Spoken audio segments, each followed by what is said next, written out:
çöker Gülistan'ın beline, şiir süzüler ozanların diline. Baktıkça heyranam ana yurduma, konak gelen aşık olar eline. Senin her daşında bir tarih yatır, havası can verir, derdi ovudur.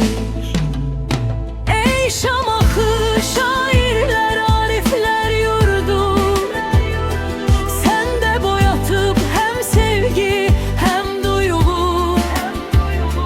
Xaqani nefesli nesimi ruhlu, sen sənət mülkünün sönmez çırağı.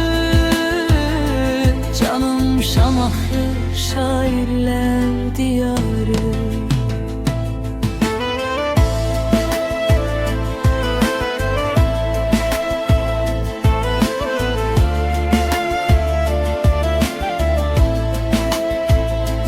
Bir direkten bakar Şirvan düzüne, göy qurşağı nur çileyer üzüne.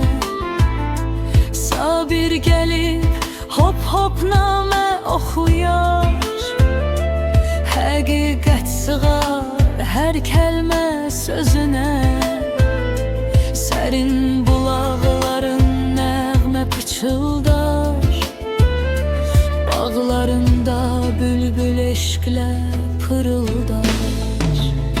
Ey Şamaxı şairlər, ariflər yurdu, sende boyatıp hem sevgi hem duygu.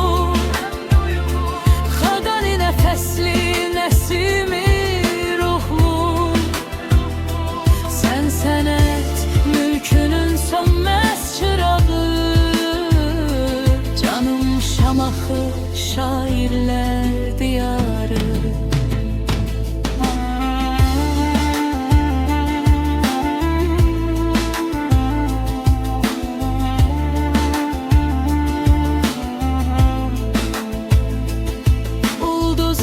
Süzüler rəsədxanadan, nur yağar bu qədim müqəddəs yurda.